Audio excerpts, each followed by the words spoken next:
За бүгдээрээ сайн байцгаана уу? Шинэ бичлэгээр ахин уулзж байгаадаа баяртай байна. За энэ удаагийнхаа бичлэгийг болохоор та хэдийн харсанчлан Мако гэдэг гүнжийн талаар бэлдсэн байгаа. Ерөнхийдөө бол та хэд мэдж байгаа бах 2-3 жилийн өмнө л нэлээд шууган болоод дэлхийд даяар мэдээллүүд нь гарч исэн.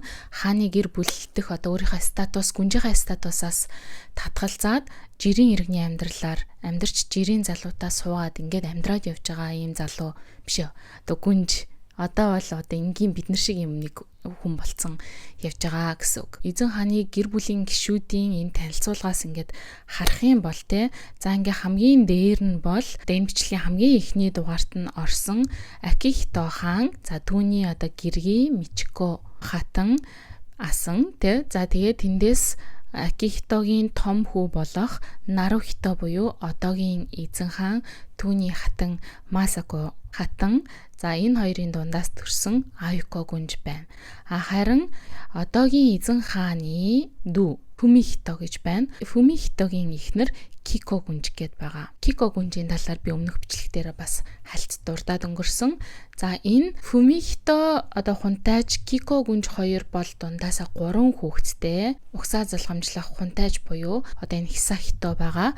За түүний эгч Како гүнж гээд байгаа. Како гүнжийн дээр нь уг нь өмнө нь Мако гүнж байсан байхгүй юу? Өөрөөр хэлэх юм бол Фумихитогийн хамгийн анхных нь хүүхэд нь ууган хүүхэд нь багхгүй юу? Уг нь бол тэгээд одоо эндээс эзэн хааны гэр бүлээс татгалцсан учраас энд ингээд зураг нь байхгүй болсон байх жишээтэй. За хэдүүлээ шууд Мако гүнжийн бага насныхын талаар ярьж эхлэе гэж бодож байна. Мако гүнж бол 1991 оны 10 дугаар сарын 23-ны өдөр төрсэн юм байлээ. Мако гүнж гэд ерөнхийд нь энэ бичлэгийнхаа дундуур ингээ яриад явчихна. Хэдийгээр одоо гүнж биш энгийн одоо Мако болцсон ч гэсэндээ ер нь бичлэгийнхаа туршид гүндлээд Мако гүнж, яагаад гэвэл яг эхний хэсэгтээ бол гүнж байсан учраас гүнж гэж ярьж явж байгаа. Тэгээ тэрнээс хойшоо Мако гэд ярих нь ерөнхийдөө тэрийг бас жоохон алдаа гаргаж болцсошгүй учраас анхааруулад эхэлчихээ та эцтэй. За тэгээ Мако гүнжийн хувийн бэлэг тэмдэг ер нь эзэн хааны ордонд амьдарч байгаа хааны гэр бүлийн гишүүд бүгдээрээ өөрсдийн хувийн бэлэг тэмдэгтэй байдаг. Тэгээд Мако гүнжийн хувийн бэлэг тэмдэг бол Бэнксийн сарнай буюу Роза Бэнксиаe гэдэг баха ийм шар цэцэг байт юм байлээ. За тэгээ Мако гүнж бол мэдээж бусад хүүхдүүдийн адилаар багтаа бол дуртай газраа гүйж хараагаал дуртай тийшээгээ яваад аав ээжтэйгээ гадуур зутар гой юмнуудаар явдаг тийм багнаас бол байгаагүй. Энэ бол зөвхөн Мако гүнжэд биш, бусад хааны ордонд одоо өсөж төрнж байгаа хүүхэд болгоны үздэг тийм амьдрал байгаа. Дэлгүүр хэсэгтэй цэцэрлэг түрээлэнгүүдээр явах гэд тэд нар бол бүгдээрээ ямар ч боломжгүй байсан. Ер нь одоо гадуур явхаар л болох юм бол заавал хамгаалалттай хин нэгэн заавал дагдаг хойноос нь эсвэл нэг зурагчин ч юм уу эсвэл нэг хид хідэн хүн заавал дагж ич гадагшаа татгшаага орж гардаг тийм амьдралтай байсан багтаа. За тэгээ бага наснаас ахуулаад англи хэл суралцаж эхэлсэн учраас том болоод жоохон бие дагаад иш тишигээ хааныхаа гэр бүлийг төлөөлж гадаад тамилтуудаар явхдаа тэнд очиод англи хэлээр одоо ярилцах мөн англи хэлээр сүүлд нь илтгэл тавих гэх мэттэй одоо сурамгай байсан түүний бас нэг давуу тал болж исэн. Ингээд 1998 онд Гакшүн гэ нөгөө сургууль байгаа шүү дээ, язгуурчнуудын суралцдаг. Энэ сургуулийн бага сургуульд элсэн ороод энэ сургуулаа төгссөн. Макогийн бага насных нь гой бичлэгүүд байдаг. Тэднээс нь та хэд сонирхолтой юм бол энэ бол жишээ нь дөнгөж төрчөөд одоо эмнэлгээс аав нь тосож авахаар орж байгаа. Тэгээд тосоод ингээ гарч ирж байгаа анхны тэр бичлэг нь байна. Эннээс хойшоогоо гадуур салхилж байгаа бичлэг нь байна. Ингээд ерөнхийдөө 10 нас хүрээгүй байхаас ахуулаад аавтайгаа гадаад одоо тийм зангигүй уулзалтууд буюу айлчлалуудад дагаж явж одоо язгууртын гэр бүлтэй хааны угсааны гэр бүл ер нь гадаадад явахдаа хэрхэн бие авч явдаг, хүмүүстэй хэрхэн харилцдаг вэ гэдэгт суралцаад эхэлсэн байгаа юм. Тийм ч учраас ер нь нэлээд залуу наснаас ахуулаад гадаад томилолт айлчлалуудад бие дааж ганцаараа явдаг болсон. Ингэж ганцаараа явах тоолондоо өөрийнхөө гадаад дүр төрх болон бие авч явах байдлыг одоо маш эрхэм дээд байдлаар бүрдүүлж чаддаг, олон нийтэд үргэлж тэр төгс харагдах ёстой гэсэн тэр шаардлагыг биелүүлж чаддаг гүнж байсан гэдгээрээ бас алдартай байсан. Тэгээд яг олонний өмнө тийм олон удаа гарч ирдэггүй ч гэсэндээ яг ингэж нэг гарч ирэхдээ өөрийгөө үнэхээр төгс авч явдаг тийм гүнж байсан гэж хүмүүс хэлдэг. Яагаад гэвэл одоо гүнжнэрийн зүгээр л нүүрнийх нь хувирал биеийн хөдөлгөөнтэй хэрхэн хөдөлж байгаа, яаж хувцалсан байгаа гэдэг ч юм уу, хүмүүстэй ямар үгээр харилцаж байгаа, ямар үгийг сонгож авсан. За хүмүүстэй тэр ярилцах тэр мэдрэмжтэй, за мөн мэдлэгтэй урдаас нь нэг хүн одоо юм ярьлаа гэхэд тэрийг хэрхэн одоо яриаг өргөжлүүлж хөгжөөж чадж байгаа вэ гэдэг ч юм уу тэр бүх юмн дээр нь үнэхээр хэлж байгаа үг болгон дээр нь ингэж хүмүүс ажилтдаг байсан. Учраас ер нь тэгэл нэг буруу юм хийчих юм бол эзэн хааны гэр бүлийн гишүүд бол шүмжлэлт өртөх тийм өндөр магадлалтай гэдгийг та хэд өмнөх бичлэгүүдээс мань ерөнхийдөө ойлгоцсон байгаа. Харин Мако гүнж бол тэрэнд ер нь маш бага өртдөг. Ер нь жоохон нэлээд тийм төгс маягийн тийм гүнж байсан гэдгээрээ бас жоохон онцлогтой байсан. Одоо энэ Айко гүнж ч гэсэндээ тийм байгаад байгаа шүү дээ. За тэгээд Мако гүнж болохоор ер нь өсвөр наснаас ахуулаад Америкийн нэгдсэн улс болон Австрали улсуудад богино хугацааны тийм хөтөлбөрүүдэд суралцаж явчихсан учраас оюун санааны хувьд илүү тийм нээлттэй, гаднах ертөнцтэй нэлээд тийм сайн харилцаатай тийм хүн болж өсөж явж исэн үздэг. За одоо хэдүүлээ Мако гүнжийн боловсролын талаар ярилцъя. За бидний хэлдгээр бол 10 жилийн сургуулаа бол гагшууны сургуультаа сураад төгссөн гэдгийг та хэд мэдж байгаа хаа. Харин энэний дараа ер нь ихэнх хааны угсааны хүмүүс бол гагшууныхаа сургуулийг төгсөнгүүтээ гагшууныхаа их сургуульд бол үргэлжлүүлээ суралцдаг гэдгийг та хэд мэддэг байх. Харин Мако гүнж болохоор ингээгүй ямар сургууль сурсан бэ гэм бол олон улсын христийн их сургууль гэж байгаа байхгүй. International Christian University буюу ICU гэдэг Японы ийм сургуульд суралцахаар болсон. Энэ нь бас л одоо хааны гэр бүлийн удам дундаа бас анхных нь болж исэн гэж би уншсан. Тэгээ ерөнхийдөө энэ шийдвэрээс нь авахуулаад энэ Мако гүнж бол нэг жоохон өөрийнхөө өөрийнхөө толгойг жоохон мэддэг, жоохон эрхчлөөтэй, өөрийнхөө хүссэн зүйлийг ингээд хийдэг тийм эмэгтэй юм байна гэдэг тийм нэг дохойг ард иргэдэнд болон одоо яг тэр хааны ордны амьдрал, хааны ордны талаарх тэр мэдээллүүдэд анхаарлаа хандуулдаг тэр хүмүүсийн анхаарлыг тэрнээс хойш татаж эхэлсэн гэж үздэм байлээ. Энэ сургуульд 2010 онд элсэн ороод 2014 онд төгссөн. Эзэмшсэн мэргэжлийн хувьд гэх юм бол урлагийн түүх. Гоё ягаасаа те. Art and Cultural Heritage гэж байгаа юм. Урлаг соёлын өвөр хамгийн анхныхаа одоо бакалаврын зэргийг авсан нь бас үнэхээр сонирхолтой санагдсан надад. Энэ сургууль нь болохоор Японд либерал урсгалаараа алдартай гэдэг чинь бүр нэлээд чөлөөтэй л гэсэн үгчтэй. Тэгэхээр ийм нэг чөлөөтэй юм руу анханасаа ахуулаад Мако гүнж бол татагдаад эхэлсэн байх нь аргагүй байх нэ. За тэгээд энэ сургууль буюу ICU-д суралцж байхдаа одоогийнхоо нөхөр Кейтэй танилцж байсан гэдэг чинь танилцж байсан. За тэгээд ICU-д урлагийн түүхээр суралцж байхдаа Эдинбургийн их сургууль буюу Их Британи улсад 1 жилийн солилцооны хөтөлбөрөөр урлаг, архитектур, Европын соёлын чиглэлээр судалгаа хийхээр солилцооны хөтөлбөрөөр явж исэн. Ингэж явж хурж ирэхдээ манай хүн соёлын өв болон музейн одоо судалгааны чиглэлд илүүтэй сонирхолтой болчоод хүрээд ирсэн гэж тэгдэм билээ. За ингээд сургуулаа төгсөөд 2014 онд төгссөнийхаа дараа ахаад үргэлжлүүлээд Лондон руу явхаар шийдсэн. 2014-өөс 2016 онд 2 жилийн хугацаанд Их Британд Лейстерийн их сургуультай музей менежмент соёлын өв хамгаалах чиглэлтэй магистрийн зэрэгээ ингээд хамгаалцсан байгаа юм. Тэгэхээр өмнө нь яг 1 жил хурж ирж оюутан солилцоогоор сурахдаа олж авсан тэр нэг чиглэлээ үргэлжлүүлээд 2 жил барьсан байгаа байхгүй юу. Өөрийнх нь яг судалгааныхаа сэдв нь болохоор Японы соёлын дурсгал зүйлсийг музейд хадгалах, олон нийтэд таниулах гэсэн тийм сэдвийг бичиж магистрийн зэрэгээ хамгаалсан байт юм билээ. Гоё байгаас тээ. Өстой гоё. За ингээд хааны гэр бүл дотор одоо юу гэдэг Японы энэ өв соёлтой зөвхөн одоо бит гэлтгүү бит бус өв соёлоодыг нь одоо хайрлан хамгаалах тэрийг ер нь гадаад улсуудад Европын орнуудад хэрхэн харагдуулахын хэрхэн таниулахын гэх мэттэй ийм гоё нарийн мэрэгжил эзэмшээд ирсэн учраас Мако гүнж бол одоо эзэн хааны гэр бүлийн бас нэгэн чимэг болж ирсэн. Одоо өөрийнхөө боловсрлороо те өөрийнхөө үндэстнийхээ соёл өв уламжлалтаа илүү хайртай хүн юм байна. Энийг ингээд цаашаа дэлгэрүүлэхийн төлөө хичээж байгаа те бүхэлдээ ингээд боловсрал эзэмшээ явж байгаа юм сэтгэлтэй хүн юм байна гэдэг талаараа арт өмнөөсөө одоо хайр хүндэтэл хүлээж эхэлсэн. тэгээ ер нь ингээ урлагийн хүн болно гэдэг чинь тий. Урлагийн хүн болно гэдэг чинь ер нь нэг тийм амьдралын тий гүн гүнзгий зүйлс рүү гэж нарийн орж ирдэг зүйл шүү дээ. Дээрэс нэмээд урлагийн хүн гэдэг чинь одоо философийн тий том сэдвүүд рүү орж тэр хүн чинь яг судалж эхэлж байгаа гэсэн үг шүү дээ. Ингээд ирэхээр философи чинь өөрөө юуны талаар байдаг лээ тий. Ер нь хүн юуны төлөө амьдарч байгаа юм. Амьдрал гэж юу юм ингээд ингээл хүмүүсээс чинь юм амар хэцүү асуултуудыг асуудаг.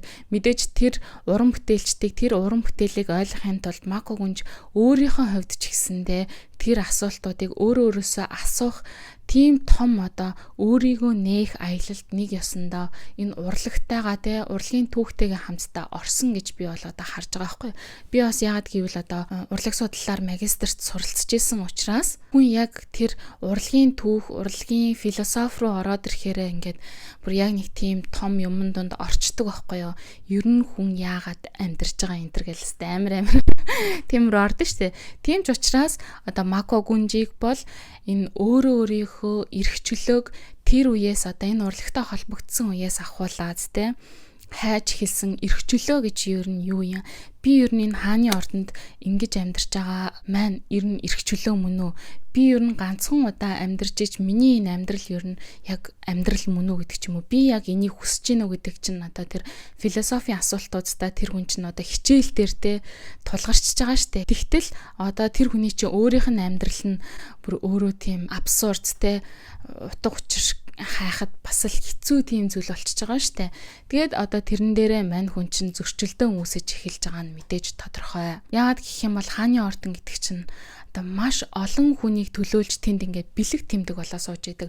Өөрийгөө 2-т, 3-т, 4-т тавьж хамгийн наан нь ард түмнээ тавьдаг те гоё харагдах хэвээр те ард түмнийхээ өмнө гоё харагдах хэвээр зөв байх хэвээр үргэлж зөв байх хэвээр бүх юм зөв байх хэвээр даруухан байх хэвээр гэсэн ард түмний нэр хүндийг унгааж болохгүй байх хэвээр. Өөрөөр хэлэх юм бол тэр чинь нэг ийм хүн байгаа штэ. Нэг юм хүн байгаа. Тэгтэл тэр чинь хүн биштэй 120 хэдэн сая хүнийг төлөөлж байгаа нэг тийм бэлэг тэмдэг туг далбай байлаа гэж бодлоо штэ тий.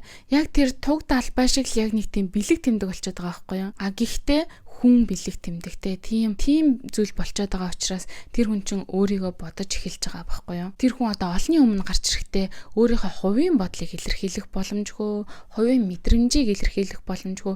Яагаад гэвэл тэнд чинь хувь хүн гэж байхгүй зөвхөн одоо гүнж гэж байгаа тий. Ард түмнээ төлөөлж байгаа гүнж учраас те тэр олон том хүмүүстэй уулзаад яваад байдаг. Гэтэ яг үнийг хэлэхэд тэнд чинь Мако гэдэг хувь хүн ерөөсөө уулзаг байхгүй. Мако гүнж гэдэг хүн уулзаа яваад байгаа. Тийм учраас тэр олон хүнийг төлөөлж байгаа учраас хизээч өөрийгөө ил гаргаж болохгүй. Дандаа яг нэг тийм те ойлгогдож байна уу? Таад мэдрэгдэж байна уу? Энэ нэг миний яриад байгаа тэр нэг өөрөө биш явдаг те тэр гүнж гэдэг дүрийг бүтээж тэнд ингэж үнэхээр төгс гүнжийн дүрийг бүтээж явдаг болохоос ш Мако гүнж чинь Мако ч өөрөө тэр хойно явж байгаа байхгүй. Тэр дотор нуугдаад явж байгаа гэсэн. Гэтэл энэ Мако гүнж чинь урлагтай ойртоод тэр олон философийн том асуултуудтай те тулгараад энэ хүн чинь бакалавра, магистра хамгаалсан гэхээр чинь тэртээ тэр гугасаа дотор нь тийм асуултууд тулгарч ирнэ. Тэрнийхээ үр дүнд тэр доторх миний жинхэнэ хүн ингээд бас ил гарахыг хүсэж байна. Миний жинхэнэ хүн бас амьдрахыг хүсэж байна гэдэг юм нь одоо ингээд жоохон цухалцаж эхэлсэн гэсэн үг байхгүй юу. Тэгээ мань хүн чинь нөгөө Эдинбургийн их сургуульд буюу бакалавртаа суралцж байхдаа Лондонд очиж 1 жил оюутан солилцоогоор амьдарсан шүү дээ. За тэгж явж байхдаа нөгөө эрх чөлөө гэдгийгээ амсаад үзсэн. Эрх чөлөө ер нь ямар юм бэ тий. Ер нь тэр Мако гэдэг хувь хүн чинь өөрөө амьдарч үзэж байгаа байхгүй яг тэр 1 жилийн хугацаанд гүнж амьдраагүй. Мако гүнж амьдраагүй. Мако гэдэг хувь хүн чинь ингээд ил гарч амьдарч үзсэн чинь нөгөө Макод чинь таалагдчихж байгаа байхгүй. Өмнө нь бол тэр эрх чөлөөг амсаж үзээгүй учраас ямрын сайн мэдэхгүй тэ ингээд яваад байсан. Гэтэл амсаад үзсэн чинь нөгөөдгөө ахаад ингээд мэдээж идмэр санагдаж шүү дээ. Ямар гоё юм бэ. Хүүхэд ч гэсэндээ яг тийм штэ. Ингээд нэг чихэр өгчих юм бол тэрийг эдмэр санагдаж, нэг чихэр өгөхгүй байх юм бол тэрийг нэхтгүй штэ. Тэрэн шиг ингээд дотор хүн нэхэд эхэлж байгаа гэсэн үг байхгүй юу? Яагаад гэх юм бол Мако гүнж өөрөө бас хэлдэг байхгүй юу? Лондонд очиод оюутан болонгуудаа автобусанд суугаад дэлгүүр хэсээд хотын гудамжаар ингээд ганцаар алхаа явсан чинь хинч танихгүй байсан учраас бүр шок.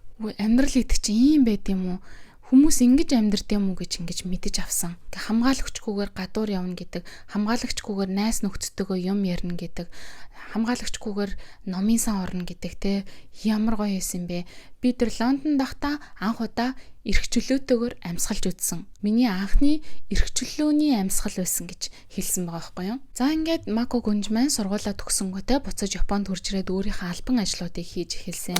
Яг л нөгөө буцаад гүнжийнхаа дүртээ ороод те мэдээж тэр хүн чинь бас ухаантай хүн учраас яг одоо ажиллаа хийж явах үедээ бол те гүнжийн ажиллаа те хийж явах үедээ бол үнэхээр төлөв даруухан хийх ёстой ажлыг зөв хийж аль болох хамгийн сайнаараа хийгээд явж исэн. Гэхдээ энэний цаана бол Мако Гүнжийн хувьд хайр дурлалынх нь асуудал бол ингээд үргэлжлээд явж исэн гэдгийг тэр бүр хүмүүс мэддэггүй байсан бахнэ. Ямар хайр дурлалын ярилцаа гэх юм бол 2010 онд чинь олон улсын христийн их сургуультай суралцж байгаа штэ. Тэр үедээ 2 дугаар курст байхдаа гадаадад их сургуульд үргэлжлүүлэн суралцах хүсэлтэй оюутнуудын нэг тийм уулзалт бас юм байна л да. Глобал иргэншил гэсэн сэдвээр хилцүүлэг зохион байгуулад уулзсан. Тэр уулзалтан дээр анх удаа би биенийг харсан байгаа юм. K буюу одоогийн нөхөр K нь бас яг тухайн үедээ англи хэлээр чөлөөтэй ярьдаг байсан учраас одоо Макогийн мэдээж ингээд харцыг булаасан. Тэгээ анхаарлыг нь татчихадсан. Дээрэс нь Мако Гүнж сүүлд хэвлэлийн хурлаар хэлэхдээ яг тэр өрөөнд ингээд K ингээ инээхээр бүр ингээ гэрэлтэж байгаа юм шиг тийм санагдчихсэн. Тийм анги дуурнтэй инээдэг тийм залуу байсан. Тийм хүн юм шиг санагдчихсан гэж хэлдэг. Дээрэс нь мөн одоо K-ийн ярьж байгаа одоо энэ дэлхийн тэр үйл явдлуудад хандж байгаа хандлага нь ч гэсэндээ Макод маш их таалагдчихсан гэж хэлдэм байлээ. Дээрэс нь бас одоо кинонд гардаг шиг те ханхүү ч юм уу гүнжтэй ингээд яг энгийн хүнтэй ингээд харьцаж байгаа юм шигээр харьцаж марцсангууд чи манай эдийн сэтгэл ингээд хөдөлчтэй шүү дээ те. Өмнөх бас түүхүүдээс та санаж байгаах яг тэрэн шиг K бас одоо Мако Гүнжтэй яг тийм гүнж мүнж эрхэм дээдстэй харьцаж байгаа юм шиг харьцаагүй ер нь ингээд энгийн хүнтэй ярьж байгаа юм шигээр шууд ингээд асуудлуудыг ярьж яриа өрнүүлж гоё яриаг ингээд өрдөж чадчихсан учраас тэр нь бас Мако Гүнжийн сэтгэлийг татчихсан гэж хэлжсэн. За ингээд энэ уулзалтаас хойшоо тэр хоёр одоо мэйлээр харилцах ч юм уу цагтлаар харилцах гэх мэтэр үе уулздаг. За мөн найс нөхдийн хуваар янз янзын кафе орох хамтдаа одоо номын санд суух байдаг ч юм уу. Хичээлийнхаа дараа үргэлжлүүлээд нэг цай уугаад хамт суух гэдэг ч юм уу. Тиймэрхүү байдлаар ингээ үргэлжилж байгаад тэр нь одоо хайр дурлалын гал асаад те нууцаар бас үерхэж эхэлж исэн юм байт юм байлаа. Эхлээд нууцаар үерхэж хагаад дараа нь бол тэр нь найс нөхдийн хүрээнд жоохон мэдэгдээд тийм жоохон энэ хоёр чинь угаасаа одоо хосууд штэ гэдэг тийм хэмжээнд очтлоо ер нь мэдэгддэг болсон байгаа юм. Энэ хоёр ерөнхийдөө харилцаа гайгүй болцсон. Тэр үе буюу одоо хамгийн ихний бакалаврынхаа мэргэжлийг авч исэн олон улсын христийн их сургуульд суралцж байхдаа 1 жил оюутан солилцоогоор явсан гэсэн шүү дээ. Тэгэж явж байхдаа ч гэсэндээ энэ хоёр холын зан үерхэлтэй байсан гэж аахгүй. Тэр үед нь Мако Гүнж болохоор Лондонд суралцж исэн бол K болохоор Америк нэгдсэн улсад суралцж исэн. Ингиж хоёулаа холын зан үерхэлтэй байсан ч гэсэндээ энэ 1 жилийн хугацаанд одоо биедээ улам их дасаж ойрцсон гэж тэгж байгаа юм. Дээрэс нь одоо биедээ бас нэлээд үнэнж гэдгээ баталсан юм байна лээ. Тэр 1 жилийнхаа хугацаанд. Тэгээ ингээд хамтдаа хэсэг хугацаанд байжгаад үргэлжлүүлээ дахиад Мако Гүнж Лондон руу магистртаа суралцахаар яваад Кэж гэсэндээ ахаад өөрийнхөө одоо хуулийн мэргэжлээ гүнзгийрүүлэхийн тулд Америк нэгдсэн улс руу ингээд явсан. Ингээд хоёулаа 3 жилийн хугацаанд ерөнхийдөө нийтдээ 3 жилийн хугацаанд холын зан эрхэлтэй байгаад Мако Гүнжийг сургуулаа төгсөөд хурж ирснийхэн дараагаар 2017 онд энэ хоёр маань одоо сүү тавьсан гэдгээ ард түмэнд албан ёсоор мэдээлсэн байгаа. Ингээр чи энэ хоёр чинь хэдэн жил үерхсэн гэсэн үг вэ? Бараг л тийм 5 жил орчим үерхсэн байхгүй. 5 жилийнх нь 3 жил нь ер нь холын зан эрхэл байсан. Болсон 2 жилд нь яг ойр зур тэгтээ бас тэгж гарч орж сайн болцож яваад чадахгүй штэ. Ингээд 2017 оны 9-р сард Японы эзэн хааны агентлагаас энэ хоёр хүн сүү тавьсан гэдгийг зарласан. Ингэж зарлсныхан дараа бол ард түмэн ерөнхийдөө эргээрүүлж авсан. Яагаад гэвэл Мако Гүнжийн одоо гэрлэх нас нь аль хэдийнэ болцсон байсан.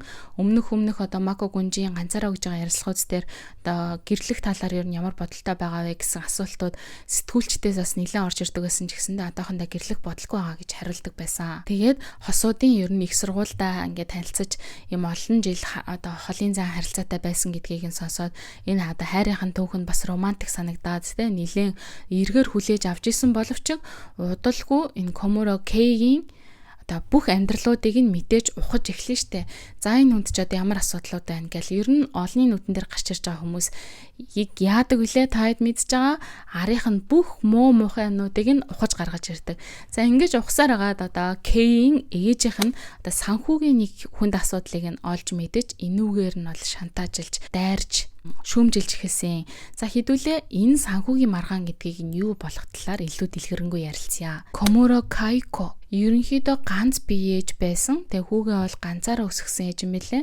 Тэгээд өмнө нь үерхчихсэн жоохон одоо сүү тавьж исэн залуу нь байгаа. Энэ залтаа 2000-аас 2012 оны хооронд хамт амьдарч исэн. Тэр хүн нь бол амьдралд нь санхүүгийн тусламж үзүүлдэг байсан. Ингэж одоо санхүүгийн тусламж үзүүлэхдээ хүү K-ийнхаа тэгээ сургалтын төлбөр болох 4 сая yen буюу 36 мянган Америк доллар зарцуулсан. За мөн ээжтэй нь хамт амьдрахдаа өдөр тутмын хэрэгцээнд болон одоо бусад зардлуудаа тооцох юм бол мөн 4 сая yen буюу 36 мянган Америк доллар нийтдээ 8 сая йенийг K-ийн ээжээс нь тэр өмнөх одоо фиансинтэй нэхэмжлээд шүүхэд хандсан тийм хэрэг байсан. Тэгээд нэг ёсондоо энийг нь одоо лойр байсан гэж үзэж байгаа байхгүй юу.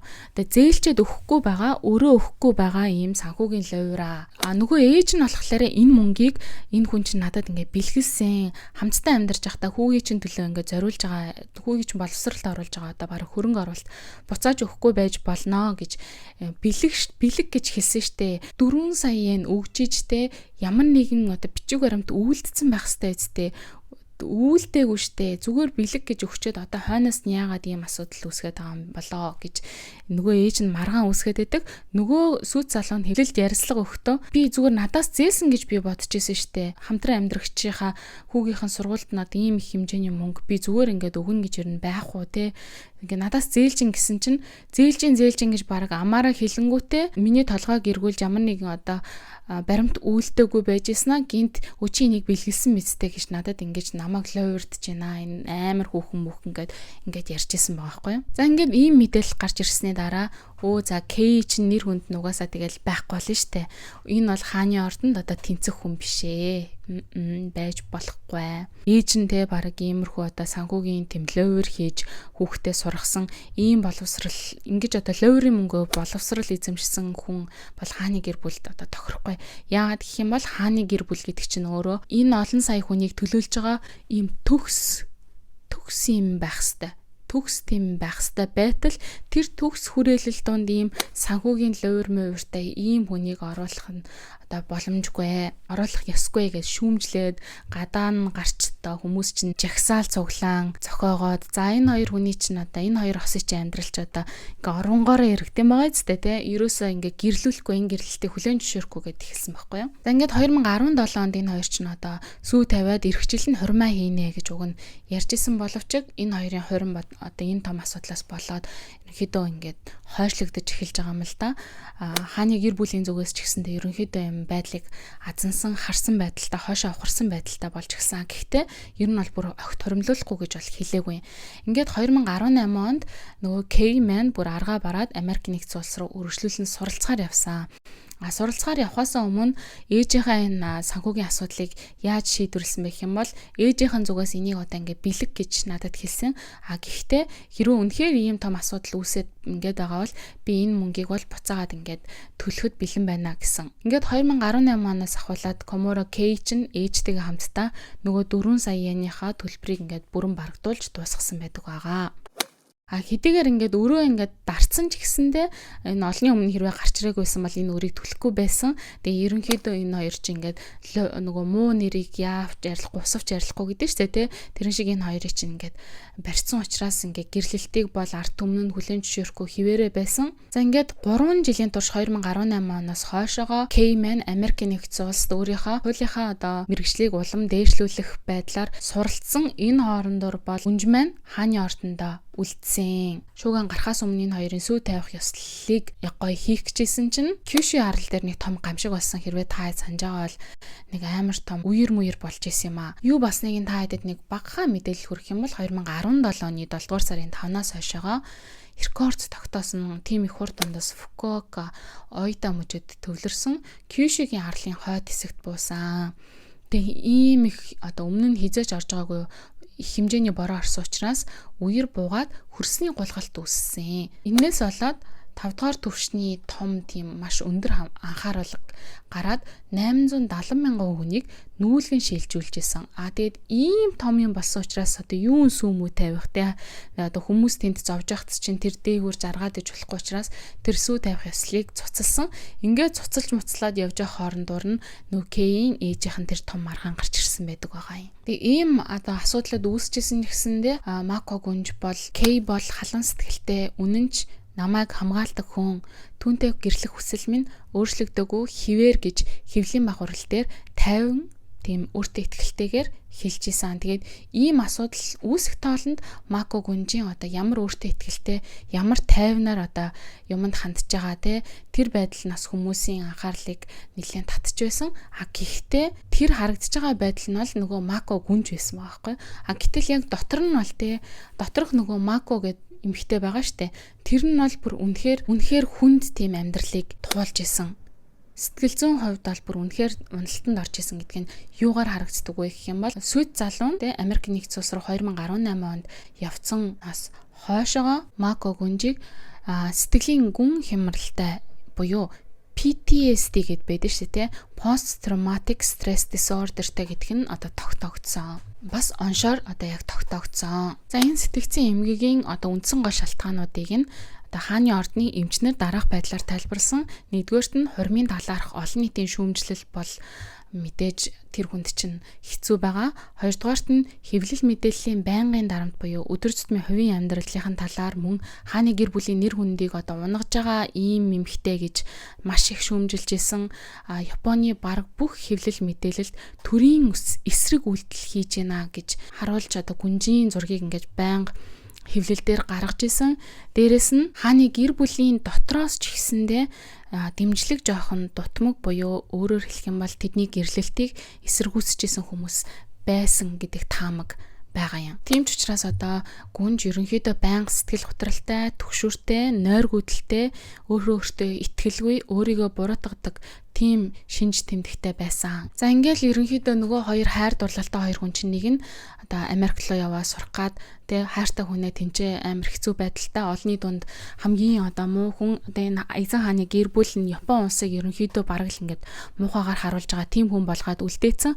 Нөгөөх нь л болохоор Кейж гэсэндээ надаас олж одоо ээжийнх нь иймэрхүү юмнууд ингэж гарч ирж надаас олж тэр хүн ингээд олны дунд ийм муухайгаар хилэгдэж ингээд хоёлаа бие өөрсдийгөө буруутгасан ийм байдалтайгаар 3 жилийг өнгөрөөгөөд 2021 онд ашгүй Кеймен сургуулаа төгсөөд хурж ирсэн. За ингээд хурж ирсэн ч гэсэндээ ахиа шүүмжлэл дагуулсан. Яагаад гэх юм бол Кей онгоцны буудлын дээр буухтаа үс нь ингээд амар уртургацсан. Тэгээ хойно ингээд пони тейл гэдэг чтэй ингээд бооцсон. Тэгэж хурж ирсэн. За тэртээ тэргүй олонний анхааралд өртсөн, шүүмжлэлд өртсөн те. Нисэх онгоцны буудлын дээр Нарита дээр бууж байгаа байхгүй. Нарита дээр ингээд буухт нь хэвлэл мэдээллийн тосож авах нь тодорхой багц чинь өөрийгөө одоо авч авах чадвар одоо багтай те үс мүсээд ч гэсэндээ энэ одоо яацын ямар ч тийм Эзэн хааны гэр бүлийн гишүүнтэй хурим хийх тийм угаасаа биш энэ хүн биш гэдэг. Ингээд шөмжлээд ихэлсэн. Тэгэл удахгүй нөгөө чавас боны тэлээ тайлаад ингээд үс мүсээ гоё ялгаад нүур амаач гэсэндээ айтайхан болгоод ингээд олны нүтэн дээр буцаж гарч ирсэн байдаг. Ингээд амар хэцүү хастай хийсэн бүх юмнууд нь бүгдээрээ ингээд ерөөсөө алхам тутамдаа төгсгөн байхгүй л болохгүй.